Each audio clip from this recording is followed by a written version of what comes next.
Okay, I've been really busy lately, but I wanted to get to, I don't know, some form of stamping, so I thought I would address one of the scenes that I've been doing in the kind of the back to basics composition videos. And this is just a tropical scene, just really basic. It's utilizing a lot of the stamps that are in one of the nature, or a couple of the nature sets. And it looks like I mean, I can do this in any kind of color scheme, but it would be a pretty straightforward one in just some light blues and maybe some warm blues down here, talking about kind of the more tropical type of setting. Alright, now here's the twist on this video. I'm going to use this really nasty just kitchen sponge, okay? It's been utilized and utilized. It's really long past due to toss out, but I think I did just put this one through the dishwasher, so I don't think it has any oils on it. Okay, oils wouldn't be good using it with the dye-based inks, but let's give it a try here and just see what can happen. I'm getting really, really low on some of my stylus tools, and we need some alternatives, for the future. There's all kinds of different things out there, but, I've always said in my videos that you can utilize other types of things. Now this, I mean, you can just see the way I'm holding it here. It's not going to be quite as kind of ergonomic as a nice tool, made to, apply colors with. This is meant to absorb and sponge, as you would think from a kitchen sponge, but let's give it a try here. This one's all ratty, so I wouldn't say that this video is going to be a really good indication of what you'll get, but let's see what'll happen. I mean, it's just kind of falling apart on me as I do this one. This one's so old, but let's give it a try, okay? Alright, so this scene was done, I don't know, a week ago maybe, or something like that, so it's been quite some time, so it's really sufficiently dried. Now the sponge is a little bit moist, and the texture of it is a little crunchy, so I don't know, maybe I should use more of the softer side or whatnot. But I'm hoping I don't get any kind of blurring of the imagery, because this sponge is just so wet right now, but we'll see. Okay, just kind of working it from the outside in. Trying to get some layering going in here. It's kind of, it feels really crisp to the touch. Let me try this other side. It's a little bit more wet and moist, okay? Okay, it's a little bit softer on this side, so I was getting kind of this crunchy kind of feeling, of one side or the next. Alright, so that's not too bad, right? It's adding those streaks, I don't know, pretty smoothly and whatnot. I'm working with a much wider, when I smash this, it's not just this little bit. When I smash it down, it gets wider, okay? So I need to keep that in mind, that I'm not really working with a really anywhere close to a kind of a detailed tool. So, maybe it's good for your kind of your wider application areas, okay? But I don't know. I mean, we can certainly utilize this, and it's not really a problem at all. It's actually quite nice. This isn't too, bad ergonomically either, I guess. Not too bad at all, I would say. It's another good option. I've been using kind of a cotton ball and a paper towel. A wadded up paper towel. One of the things I do feel when I start utilizing other tools, besides the stylus tool, I start utilizing more of my body, especially like those cosmetic sponges, those brushes. I like this for the wider applications than those brushes. Those brushes would be really great in kind of smaller detailed areas if you want to tap in some real, soft colors. But I don't know, this isn't too bad. This is just as good a alternative as any, for what it's doing, I would say. you know, my fingers get all inky after doing this type of thing too, so. Not that that's a problem. Wear it like a, you know, like a badge of honor. All right, that was, I didn't mention it, that was salvia blue. This is Caribbean blue, a little bit of a warmer blue, right? All right, so I've laid that down like so. I don't know, those look, you know, not too bad, right? All right, I'm just going to, now if this was any other type of tool, I wouldn't just be chopping it up and disposing of it. I'd probably utilize it again and again. You know, I could do that one again and again, but we're just doing a test here, right? So, let's get to, it's always that pad at the bottom that I'm always wanting here. I need one of those pad organizers on my desk. I just stack these like this, and it's always the bottom one that I want to get to when I'm doing these videos and scenes, it seems. I don't know, that's what it seems like, doesn't it? All right, so this is some desert sand, okay? Someone put a note out there of what, you know, people's favorite colors are for sand, and desert sand's a pretty good one to go with as far as your sand, you know.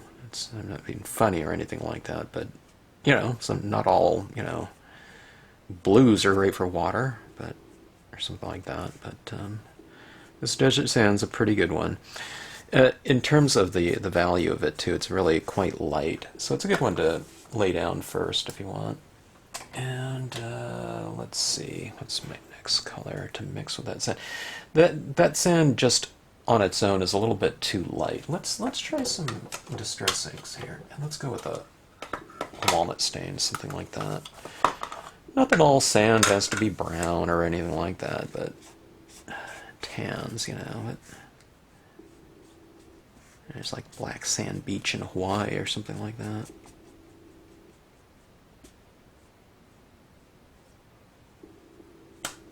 Okay, so kind of adding a little bit of tone down there, leaving a little bit lighter right here. Notice how I left it lighter in here too. So you got light, light, and light.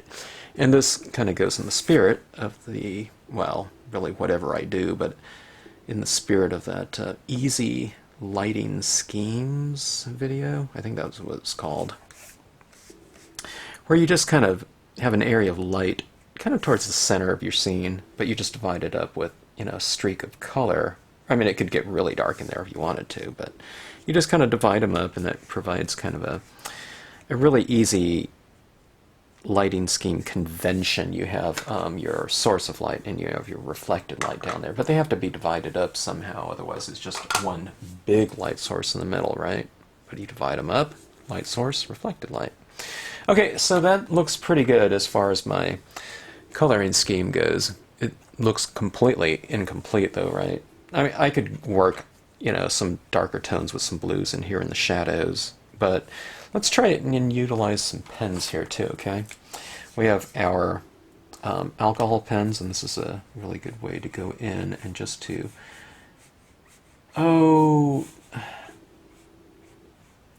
of work the detailed areas, okay? I'm kind of adding this underneath some of my cresting waves for some shadows, okay? Like so. I'm kind of working it from the outside edge in so I can get this kind of tapered line, okay? Now that in itself is okay, but, and see, I'm kind of going in the darker areas. I have a lot of little darks and lights within the design itself, so I'm just kind of putting that shadow in those areas. So I'm reiterating the design lighting scheme itself, okay? Value scheme or whatever. All right, so this is going on with a lighter tone of blue, okay? This is the light blue right there. And what we're doing is we're just, because these are alcohol inks, they go back into solution and you can blend them. That's why they have those blender pens, okay? And that's, in a sense, what I'm doing a little bit, okay? It kind of gets set a little bit. Well, that one got set, okay? I didn't color it in fast enough, so it's a little bit harder set down there, so I'm going to go in with some intermediate tone, some color in between this one and that previous blue. Alright, this one's a baby blue. Not the chisel tip that I want. Something like that. Well, that's not really in between the two. It's kind of more similar to that first one, but that's okay.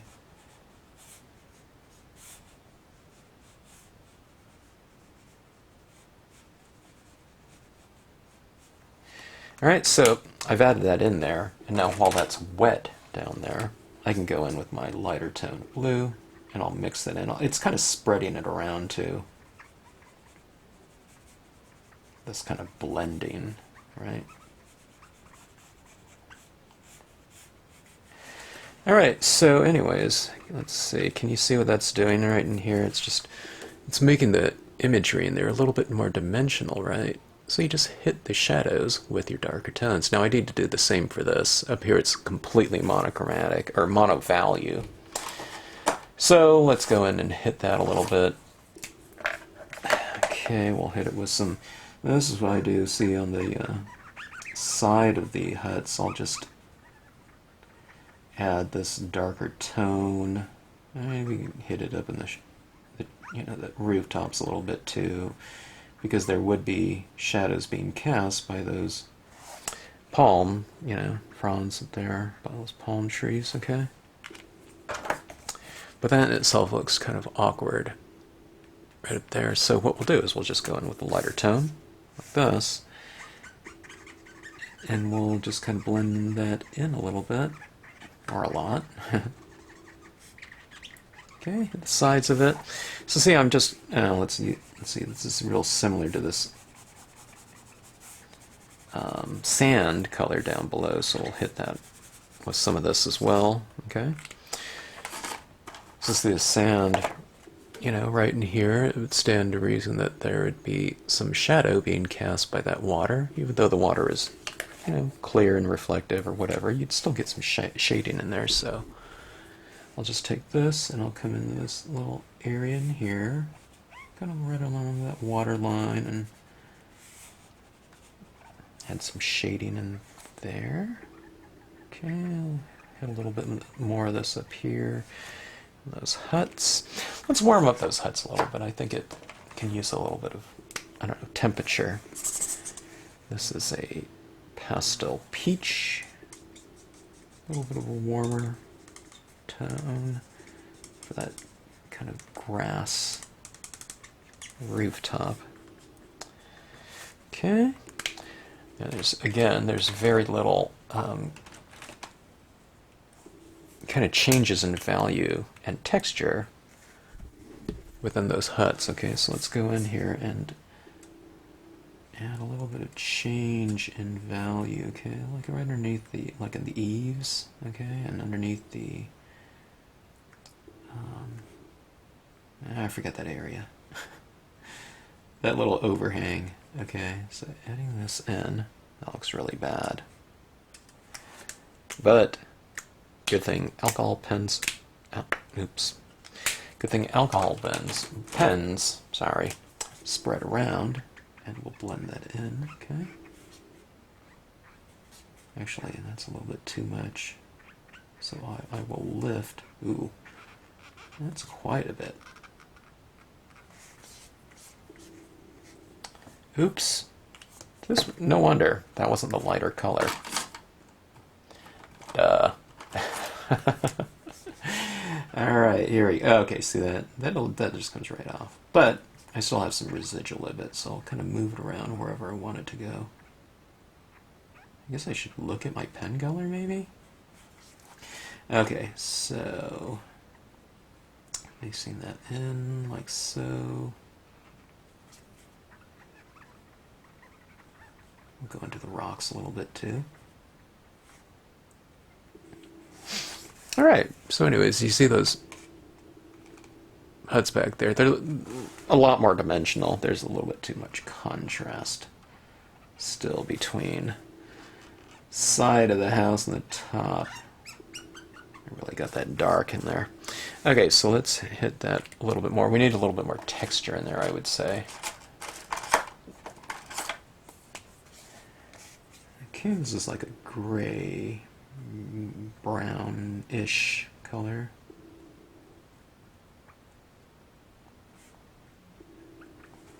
Alright, something like that. Let's go for a little bit of change in hue as well. Okay, yeah, maybe I'll hit some of this down in the water too, just so it's not so unrelated to, you know, those huts up there. Okay. Alright. What do you think about a little greenish tinge in that water? Okay, this is a melon. Okay, some kind of greenish tinge. How's that look? Looks a little bit better in there, huh? So we're just kind of layering these transparent layers of colors over the top, and oh, I don't know. It's kind of creating a deeper, richer kind of end result by doing that. And I'm not doing anything really, you know, super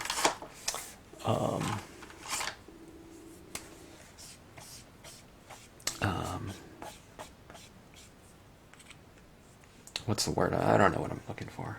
I haven't been doing these videos, so I become completely I don't know, worthless in trying to describe the process. Articulate.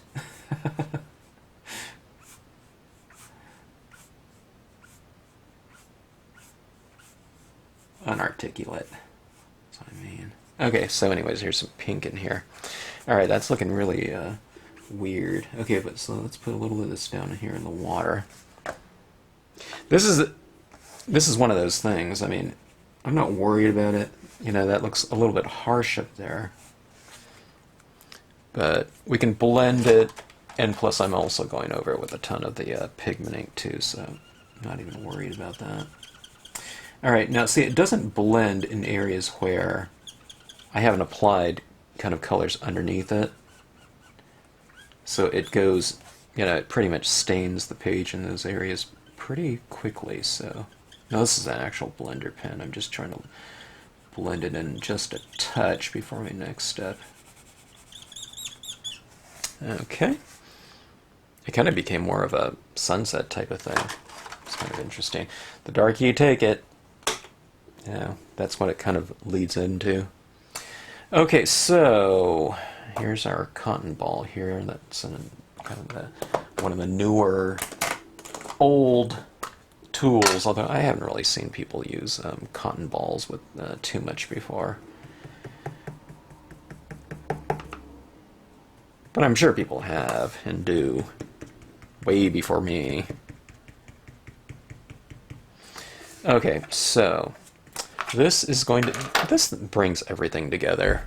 You know, let's be truthful about it. It saves me a lot.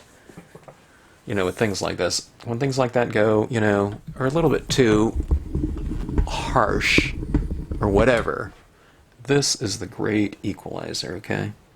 Not a cotton ball, but just, you know, light layers of pigment ink. Okay, so I've retained my... There's something on there. I'm using everything old right now in this scene. I've retained some areas of light, okay? So that affords me the ability to really add a lot of that same hue, you know, or, I don't know, value, color, whatever, tint, in that area. So look at that. It's like this blinding light now, right? But if I didn't leave that white down there, this white would look really weird. So all I'm doing is I'm kind of extending that out. So I'm going in front of that tree right there, of course. It's enveloping that whole... Anything that you cover up, you're saying that it's kind of enveloping that object in light. It's white, but it represents light. Okay, so go down here. It's making its way through this kind of opening, okay? And let's put that, you know, those huts back there and a little bit of that nice kind of tropical light. It's tropical just because it's, you know, the setting here. Could be any light anywhere. Alright, I'm going to have this kind of coming in here and flooding this area a little bit. Okay. I usually don't use it everywhere like this, but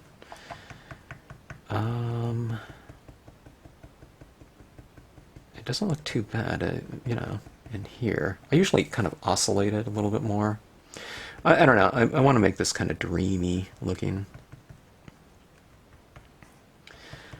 Okay, let's put this, you know, around some of this, these rocks down here.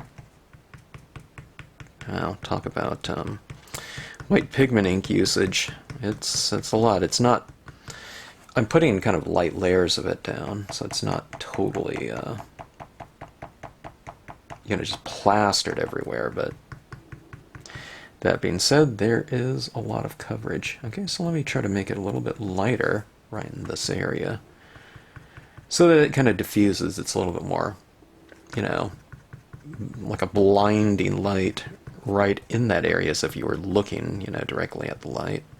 And I'll just have kind of thinner layers out here, so I'm not going to apply as much in that area. Okay, so the objects around this area up in here will, you know, kind of get a little bit closer to opaque than,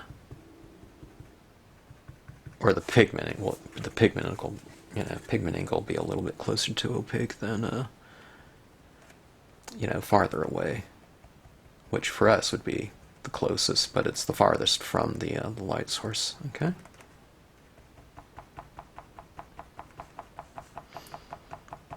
I'm doing this upside down just so I can get to this. I can access this area a little bit easier. Alright, let's put a little bit down here in the foreground. It's like all this sea mist kind of getting whipped up. Well, that really does look like some some blinding light in there. I'm going to tap that out a little bit.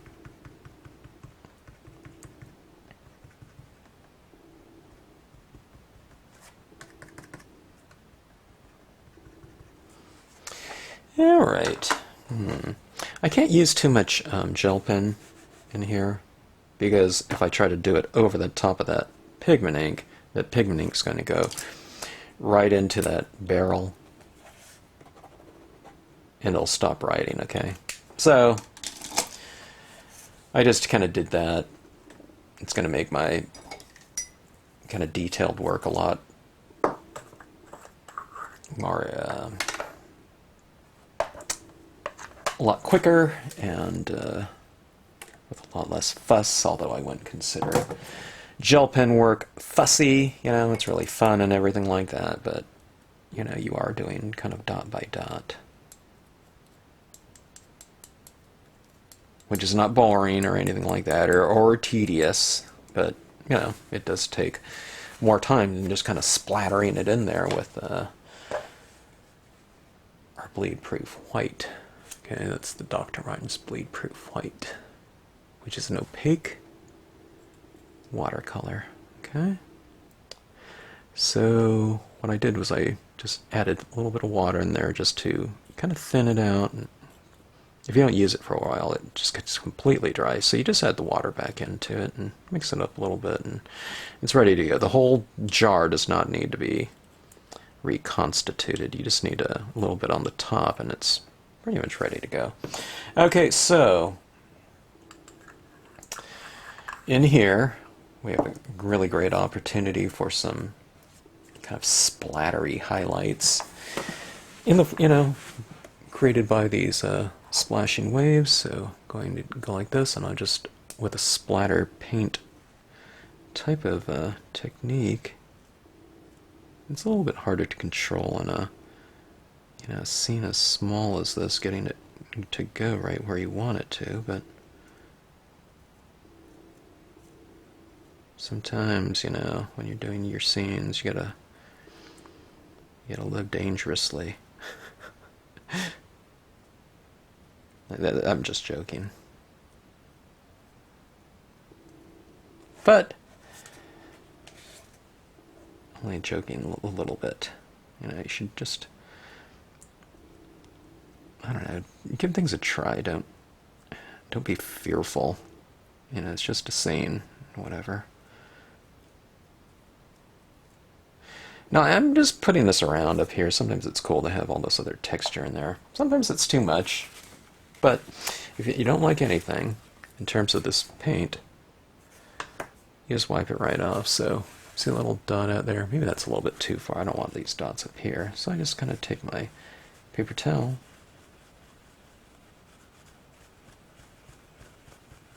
and just rub it right out. Even after it dries. Okay, I don't know if I want this one up here in the sky. It's kind of the only thing up there, so. Alright.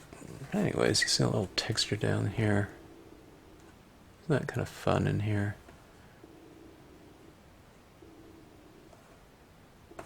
Kind of a nice, I don't know. Kind of near sunset type of scene, I guess. Whatnot. Okay, so anyways, these sponges, I don't know, you be the judge of it. I think it worked just fine. And I could have put a little bit more in there, but it's, you know, these sponges like this and squeezing, you know, some kind of, you know, I don't know, morphic shape like that. I mean, it's not the ideal thing for detailed work.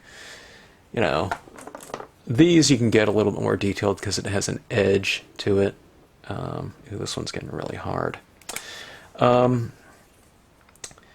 But fantastic for kind of vast areas of color. I don't know. I mean, we have a lot of things in our house that we can utilize. I was thinking about, you know, taking a rag, like a, you know, some fabric, like a shirt or something like that. You know, maybe a softer, I don't know if I would use like jeans, you know, or something like that. But, you know, and just applying it down there. It could really be anything, you know, that's soft enough. If you want a soft application, if you're using the reasonably soft applicator, why not? But the pens came in handy for kind of the more detailed work, you know, like in these little areas right here. You can see a little streak of green that I put down there with the pen. Underneath the spindrift, you know, that, you know, the cresting wave and the, you know, the water coming off the top of the wave. You can use your alcohol pens or your watercolor pens or whatever. Watercolors are dye-based ink pens. And after we do that, for me, it was a little bit harsh, you know, with some of the harsher lines going on up in the sky too. You know how I just streaked some pink across there, created a hard line. But you can either kind of blend it in with the blender tool or lighter colors of ink, or, you know, you can do like I do, you know, and just, you know, put a bunch of pigment ink over the top of it, white pigment ink, provided you left some of the white of the page showing, okay? It looks kind of weird, though, this fog in here if there's no kind of lighting in there, because where I add it is typically where light meets dark. So I didn't add it over here where it's all dark, but see this is lighter in here? So I added in my light areas, and then I kind of spread it out and taper it in those into the darker areas. Although this, I wouldn't call it dark, but it's darker than this area, right? And the reflected light down here, remember? It was lighter in here, and as it gets away from it, it gets darker. So light source, reflected light, pigment ink, and then it kind of spreads out in here. And it probably ends around right here, but there's a ton of it right here. I mean, it's hard to tell because it was lighter anyway, but, and then it kind of just peters out. And I did a couple isolated spots down here, so I don't know, pretty fun. And I don't know, just yet another tool that's very, very accessible for wherever you are around the world. And then just go in with some pens or whatever. Or, you know, you can do a fully realized piece with this. It just depends on how much detailed area there are, you know, there is in a scene. If I didn't have those huts right there, you know, where I'm addressing the verticals and the horizontal areas, you know, in terms of darkness and light, okay? You know, I could have just, you know, if it was just all, say, that Palm Island over here too, you know, you can utilize the sponge for the entire thing and not get into any additional pens. I mean, I couldn't get, you know, into some of those kind of more detailed areas without the pens, but by and large, you know, for something like this, why not? You know, it's a reasonably good tool, you know. And I don't know, a lot of people use them, so I'm sure.